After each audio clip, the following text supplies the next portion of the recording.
Bismillahirrahmanirrahim. Assalamualaikum warahmatullahi wabarakatuh. Alhamdulillah rekan-rekan mahasiswa, bertemu kembali di mata kuliah Kemuhammadiyahan AIK Al-Islam dan Kemuhammadiyahan. Kali ini kita membahas materi yang ke-9, yaitu tentang Muhammadiyah sebagai gerakan pendidikan. Kita akan membahas materi ini, apa yang melatar belakangi Muhammadiyah atau pendiri Muhammadiyah Kiai Haji Ahmad Dahlan berjuang mengembangkan, melahirkan lembaga pendidikan, bahkan saat Indonesia negara Indonesia belum berdiri saat itu, karena tahun 1912 ya, sedangkan merdeka 1945. Tapi usaha beliau dalam memperjuangkan pendidikan untuk negara, untuk bangsa Indonesia, untuk rakyat untuk halayak umum, itu getol sekali, kok sangat diperjuangkan sekali. Karena upaya strategis untuk menyelamatkan umat Islam dari pola berpikir yang statis menuju pada pemikiran yang dinamis adalah melalui pendidikan. Kasarannya, cara berpikir yang kolot, ya, cara berpikir yang kaku, untuk menuju ke cara berpikir yang dinamis, ya, yang bisa mengikuti perkembangan zaman, yang bisa mengikuti perkembangan global, yaitu dengan cara ya pendidikan itu sendiri, melalui pendidikan itu sendiri. Karena saat itu ya bagaimana bisa berpendidikan, negara saja belum terbentuk, belum ada kurikulum, belum ada. Negara penjajah saat itu ya, Belanda, ya pasti tidak maksimal pemberian pendidikannya kepada rakyat Indonesia, walaupun negara Indonesia belum ada saat itu ya, karena memang ada modus di balik itu ya, jangan sampai pintar gitu ya, jangan sampai mengerti, hanya kalangan-kalangan tertentu aja. Kalau istilah dulu itu kalangan orang darah biru, keturunan bangsawan yang bisa sekolah di lembaga pendidikannya Belanda kan. Itu yang melatar belakangnya pertama.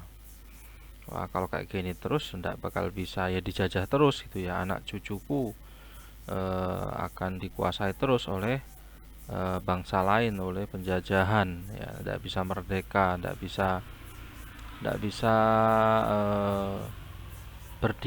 berdiri kaki sendiri, tapi selalu dalam penguasaan orang lain terus, negara lain terus gitu.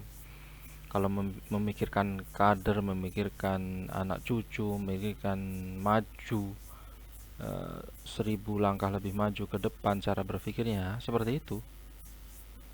Latar belakang kedua, Muhammadiyah sejak tahun 1912 telah menggarap dunia pendidikan. Jadi memang konsen utamanya di pendidikan, karena sebagaimana latar belakang pertama tadi, ya supaya bisa merubah pola pikir yang statis menuju pemikiran yang dinamis itu ya dengan pendidikan, dengan pengetahuan. Bagaimana bisa memberitahu kalau orang yang diberitahu itu tidak tahu atau tidak mau diberitahu? Kenapa kok tidak mau diberitahu? Karena dia tidak ingin berpengetahuan kan gitu. Nah, tuh. Namun perumusan mengenai tujuan pendidikan yang spesifik baru disusun pada 1936. Jadi beberapa tahun setelahnya ya, 1912 Muhammadiyah berdiri, konsen di pendidikan, sebagaimana yang ada di filmnya itu ya, yang valid itu, karena berdasarkan rujukan atau sumber yang valid, karena video itu juga bisa menjadi sumber pendidikan, sumber rujukan ya, sumber inspirasi dan sebagainya, sesuai dengan ahli sejarah, pendapat ahli sejarah dari keluarga besar dan dari historisnya juga. Jadi setelah 1912, 1936 barulah ada kurikulum yang spesifik ibaratnya ya. Ada istilahnya pembentukan kurikulumnya gitu. Jadi pada mulanya tujuan pendidikan ini tampak dari ucapan Ki Haji Ahmad Dahlan, jadilah manusia yang maju, jangan pernah lelah dalam bekerja untuk Muhammadiyah. Atau istilah yang lain itu kan, hidup-hidupilah Muhammadiyah, jangan cari penghidupan di Muhammadiyah. Nah, itu semua otomatis itu. Ya, otomatis kalau Muhammadiyah hidup, maka umbo rampe yang lainnya yang di belakang itu akan berjalan otomatis dengan sendirinya. Nah, sekarang baru kita masuk ke faktor yang melatar belakangnya. Kalau tadi latar belakang secara umum ya, ini faktor yang melatar belakang gerakan Muhammadiyah bidang pendidikan itu apa? Ada dua faktor internal, faktor eksternal. Ya, faktor internal dulu, karena kelemahan pada praktek ajaran Islam ya, dan memang dilemahkan ya, dan memang dilemahkan. Itu biasa itu ya. Faktor kekuasaan, faktor penjajah yang ingin menjajah, otomatis pasti tidak bisa lepas dengan kekuasaan ya. Jadi dilemahkan cara berpikirnya, pendidikannya, jaringan pendidikannya gitu ya. Jadi kelemahan dan praktek ajaran Islam itu masih tradisionalis banget ya. Masih tradisionalis banget, tekstual banget ya. Istilah yang lain itu tidak boleh berijtihad. Nah, padahal pintu ijtihad itu selalu terbuka, tentunya dengan syarat mujtahid yang memenuhi syarat. Orang yang berijtihad itu memenuhi syarat. Tidak boleh sembarang orang berijtihad. Kedua, sinkretisme. Ya, jadi faktor internal sendiri ya di dalam di Islamnya sendiri, di bangsa Indonesia sendiri itu sinkretismenya kuat saat itu, pada waktu itu. Pencampur adukan kepercayaan tauhid. Contohnya seperti percaya pada leluhur, kepada mitos, tempat angker, kualat lah, apalagi ya, pamali dan sebagainya. Yang itu tidak bisa diterima oleh akal gitu ya. Misalnya tidak boleh menikah lor karo kidul misalnya. Tidak boleh menikah rumahnya yang di selatan dengan yang rumahnya di utara gitu misalnya, atau nyebrang kali dan sebagainya. Nah, itu semua mitos. Percaya pada leluhur ya, dan sebagainya. Nanti kalah salah satu. Itu namanya sinkretisme. Dalam Islam kan tidak ada. Itu sendiri faktor internal itu sendiri yang melemahkan, yang melatar belakangi perlunya pengetahuan, perlunya pendidikan. Itu ya. Nah, yang kemudian kedua, faktor internal yang kedua, kelemahan lembaga pendidikan Islam itu sendiri hanya mengajarkan agama tok. Itu ya. Pesantren-pesantren sudah banyak ya, pesantren-pesantren tua di Indonesia itu sudah banyak, sebelum negara Indonesia berdiri juga sudah banyak ya. 18 berapa gitu, Tebirengan itu, Lirboyo, Gontor, kemudian Langitan, kemudian mana lagi itu di Pacitan. Nah, itu hanya mengajarkan agama saja. Itu faktor internal ya. Faktor eksternalnya adanya pemurtatan, kristenisasi, yaitu karena penjajah sendiri dari sisi selain penguasaan selain penguasaan SD, sumber daya alam, sumber daya manusia, tapi juga dalam rangka mereka berdakwah menurut mereka gitu loh. Ya, menurut kepercayaan mereka juga berdakwah, namanya misionaris ya. Kemudian yang kedua, kolonisme penjajah. Nah, ini itu tadi pemikiran Yai Haji Ahmad Dahlan itu kok dijajah terus, kapan merdekanya ya, kapan berdikarinya ya, itu. Kemudian yang ketiga, gerakan pembaruan Islam dari Timur Tengah. Nah, saat itu tahun 1912-an itu memang sangat masif sekali gerakan pembaruan Islam Timur Tengah itu. Ya, karena diyakini juga yang 100 tahun sekali adanya pembaruan, pemurnian, tajdid itu. Di dalam hadisnya, itu hadis sahih, ada juga ya yang memperkuat itu. Itu faktor yang melatar belakangi gerakan Muhammadiyah di bidang pendidikan, khusus di bidang pendidikan, awal mula fokusnya.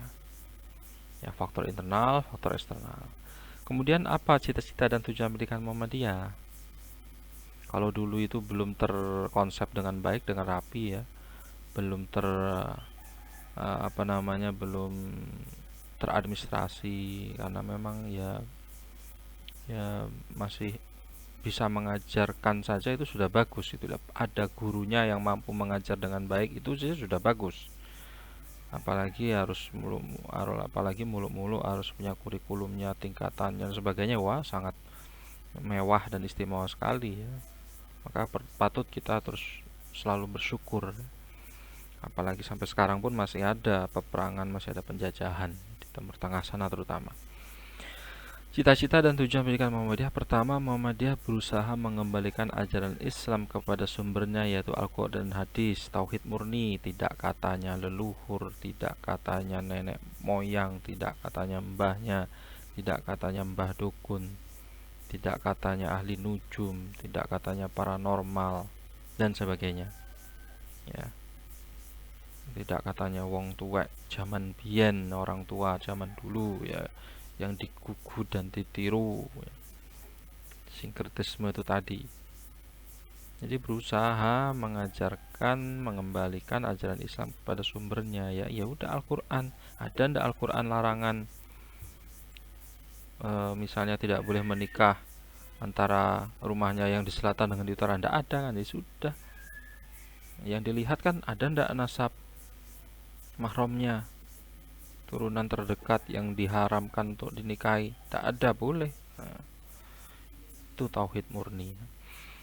Kemudian cita-cita dan tujuan pendidikan Muhammadiyah yang kedua, bertujuan meluaskan dan mempertinggi pendidikan agama Islam secara modern, serta memperteguh keyakinan tentang agama Islam secara modern yang bisa atau membuka peluang untuk berijtihad. Kalau di Muhammadiyah itu ada majelis tarjihnya, kalau di NU itu ada bahsul masailnya dan lain sebagainya gitu ya. Masih terbuka lebar, terbuka luas beristihad itu. Apalagi zaman sekarang semakin berkembangnya teknologi ya. Kalau dulu judi itu, definisi judi itu ya misalnya main gaplek atau adu jago. Sekarang ada judi online. Zaman Rasulullah tidak ada judi online. Kemudian zaman Rasulullah tidak ada judi online, sekarang ada judi online. Kalau dihalalkan judi online, kan tidak. Nah, itulah maksud dari pemahaman atau meluaskan dan mempertinggi pendidikan agama Islam, pendidikan Islam secara modern. Ya. Tapi juga tetap memperteguh keyakinan sesuai dengan sumber utama tadi. Yang pertama tadi Al-Quran dan Al-Hadis. Kemudian cita-cita dan tujuan pendidikan Muhammadiyah yang ketiga, Muhammadiyah mendirikan sekolah-sekolah yang tersebar luas di seluruh Indonesia agar berguna bagi masyarakat, bangsa dan agama. Karena fokus pertama tadi adalah pendidikan, maka harus dibuat ini ya, lembaganya gitu ya. Makanya tersebar sampai ke seluruh Indonesia, bahkan internasional ya. Bahkan internasional. Yang baru-baru ini ya, di medsosnya Ketua Umum Haidar Nasir, Muhammadiyah PCIM Australia berhasil membeli dan membuka lembaga pendidikan di sana ya, dan itu legal, resmi menurut secara aturan negara sana ya, dan juga sesuai dengan kurikulum atau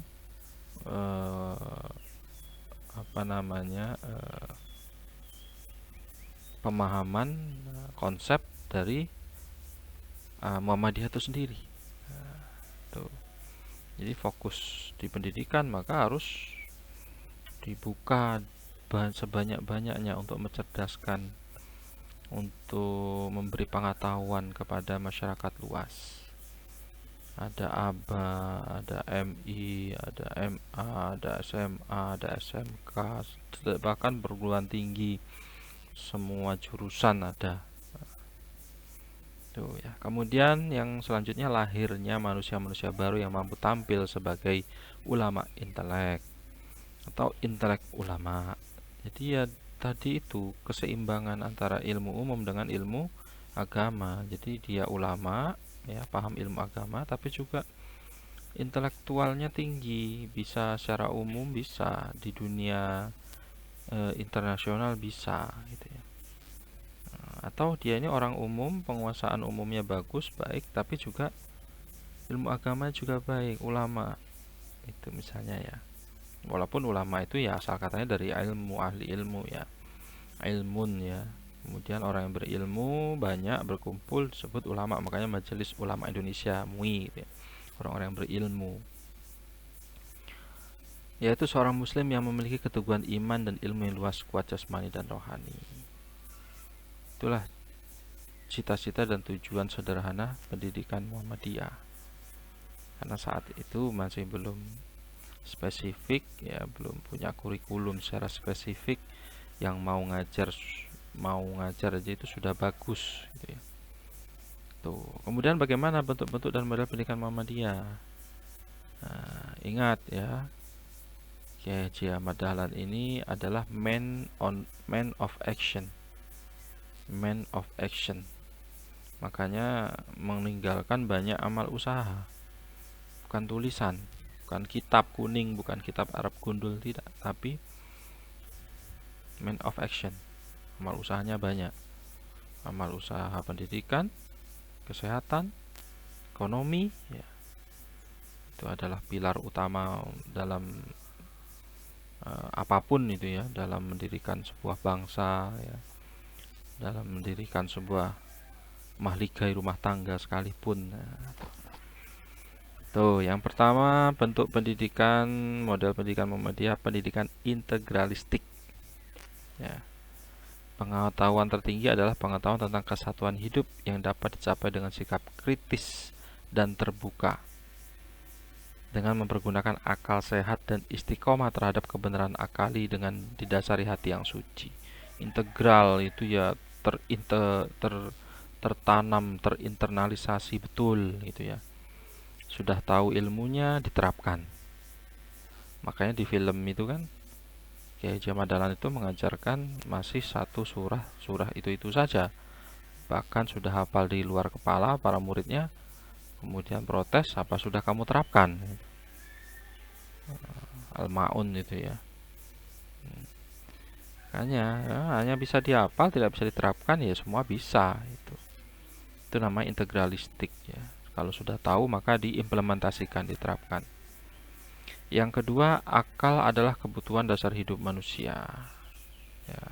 Ya, semua itu harus berbasis akal, harus berdasarkan logika, akal yang sudah dibekali dengan ilmu tentunya, bukan akal-akalan tok ya. Tuh, bukan akal-akalan, malah ngakali ya. Kemudian ilmu mantik atau logika adalah pendidikan tertinggi bagi akal manusia yang hanya akan dicapai hanya jika manusia menyerah kepada petunjuk Allah. Seleh kalau bahasa Jawanya ya. Tawakal kalau bahasa perspektif Islamnya. Tawakal. Akal buatan manusia diberi ilmu, dipakai, dicerna dalam mengambil sebuah keputusan. Nah, maka kalau sudah berikhtiar, sudah ngambil keputusan, fatawakkal 'ala Allah gitu ya. Kalau sudah berusaha, sudah berikhtiar, ya selanjutnya tawakal saja. Tugas manusia hanya seperti itu, yang lain sudah dijamin. Jangan berkecil hati, jangan risau. Kemudian pendidikan agama, tadi pendidikan integralistik ya. Kedua, pendidikan agama, model pendidikan Muhammadiyah, yaitu mengadopsi substansi dan metodologi pendidikan modern Belanda ke dalam madrasah-madrasah, dan sebaliknya memberi muatan pengajaran Islam pada sekolah-sekolah umum modern Belanda. Kalau zaman sekarang itu istilahnya sekolah pondok modern kalau pesantrennya. Ada pondok salaf, pondok modern, pondok jenis-jenisnya gitu ya.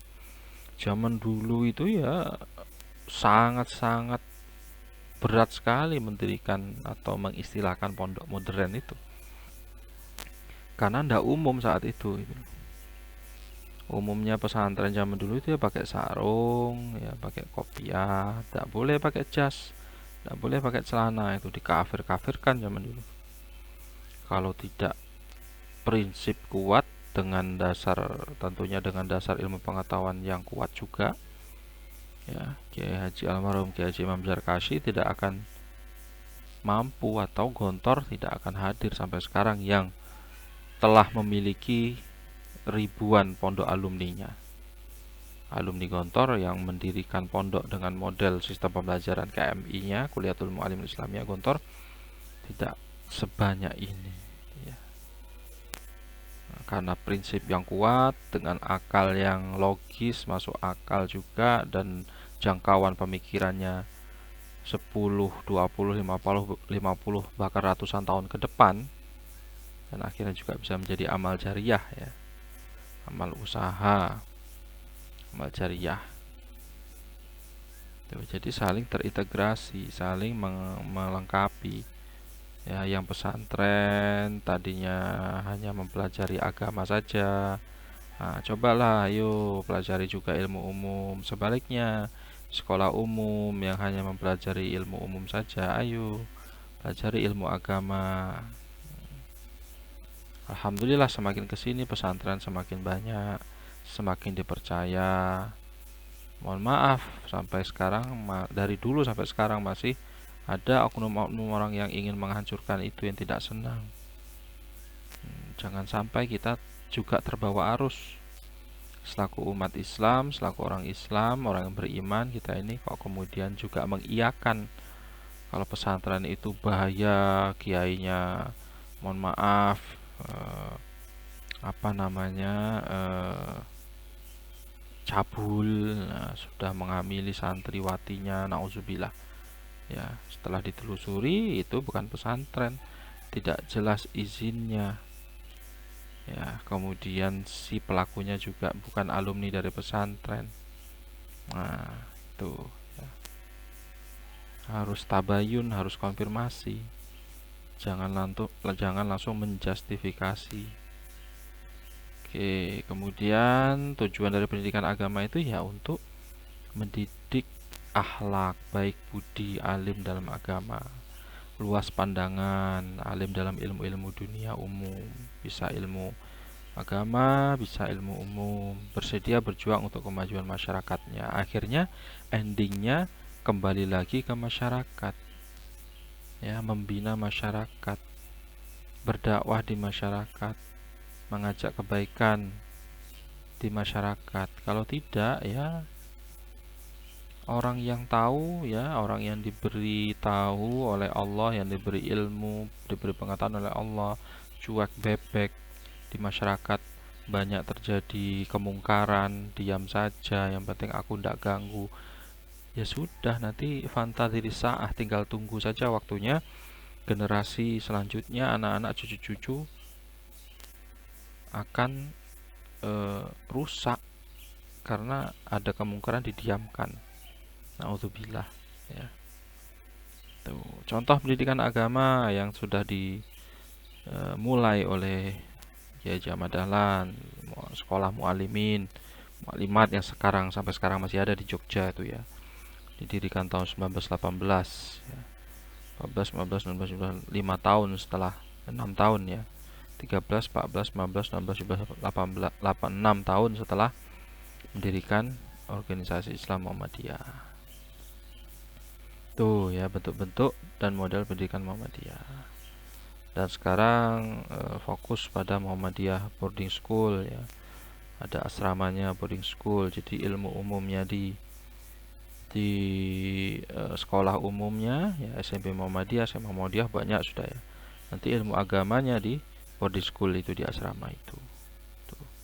Kemudian pemikiran pendidikan Muhammadiyah mengintegrasikan dikotomi ilmu pengetahuan, menjaga keseimbangan bercorak intelektual, moral, dan religius tadi, ya.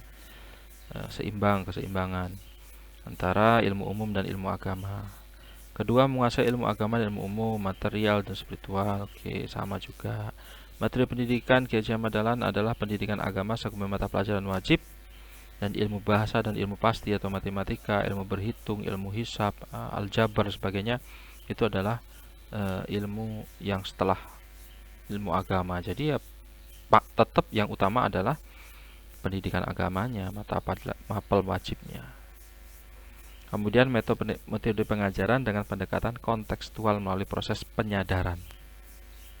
Ya, pendekatannya kontekstual ya, melalui proses penyadaran seperti tadi, atau seperti contoh yang difilmkan sang kiai itu ya, mengajarkan tiap hari ketemu muridnya yang tadinya hanya 1, 2, 3 nambah, kok tetap aja surat Al-Maun. Lah sudah diterapkan belum? Coba baca maknanya, terjemahnya dibaca, kemudian dipahami. Maknanya itu dipahami. Maca Quran sak maknane. Nah, sudah belum? Sudah diterapkan belum? Sudah menyantuni anak yatim? Belum. Zaman sekarang jangan disamakan dengan zaman dulu ya. Negara aja belum ada, jadi belum ada aturan perizinan mendirikan yayasan kepada Menteri Kemenkumham untuk mendirikan panti asuhan. Jangan tidak segampang itu.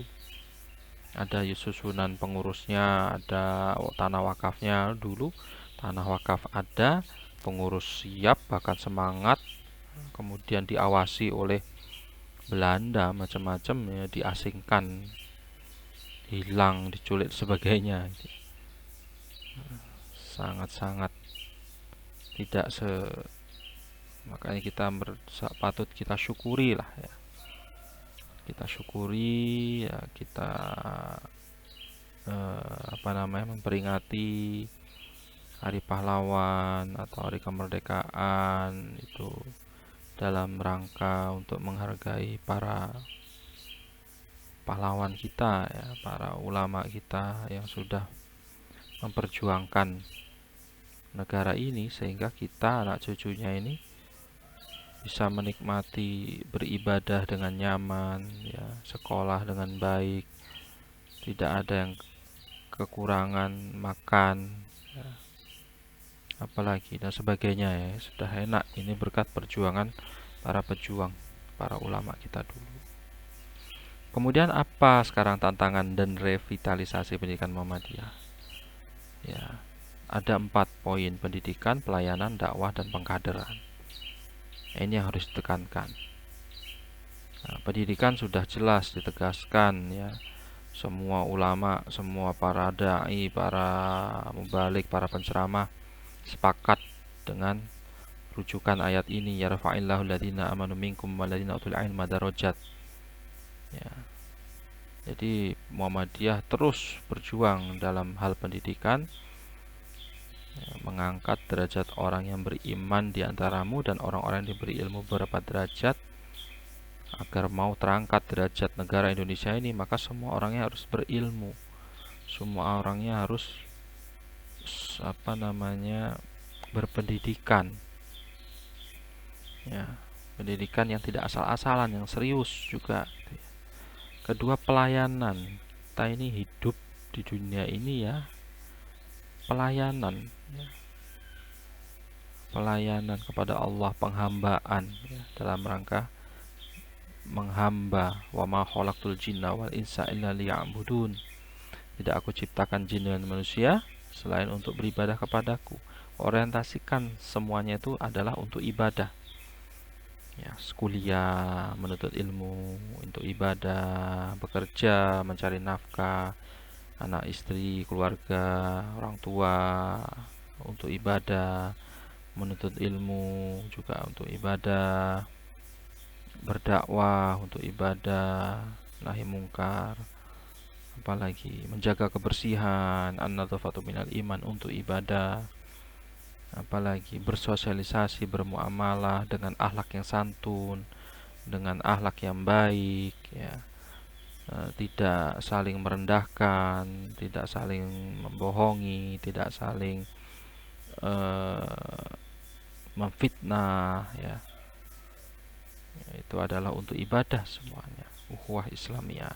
Kemudian yang ketiga, dakwah. Wal takum minkum ummatu yad'una ilal khair wa ya'muruna bil ma'ruf wa yanhauna 'anil munkar wa ulaika humul muflihun. Dakwah, terus dakwah. Kita ini hidup adalah untuk menyeru berbuat yang baik dan mencegah dari perbuatan mungkar. Ibda binafsik, dengan dimulai dulu dari diri sendiri, nyuruh ya, berdakwah tapi belum melaksanakan. Ya yang didakwai ya senyum-senyum aja. Nyuruh sholat tapi semua orang tahu kalau yang nyuruh sholat itu tidak pernah sholat. Nyuruh puasa, semua orang tahu kalau yang nyuruh puasa itu tidak pernah puasa. Ya repot. Dan yang terakhir adalah pengkaderan, tantangan dan revitalisasinya. Ini yang paling penting. Quran surat An-Nisa ayat 9 itu, takutlah kepada Allah yang meninggalkan kader yang lemah, keturunan yang lemah, anak-anak yang lemah. Harus anak-anak yang kuat, harus anak yang berpendidikan, anak-anak yang soleh, solehah, paham ilmu agama, dan diterapkan dalam kehidupan beragama, berkehidupan sosial. Tuh. Oke, rekan-rekan mahasiswa, silakan kita diskusikan, ditanyakan materi yang ke-9 tentang Muhammadiyah sebagai gerakan pendidikan yang belum dipahami di Google Classroom. Saya akhiri, wassalamualaikum warahmatullahi wabarakatuh.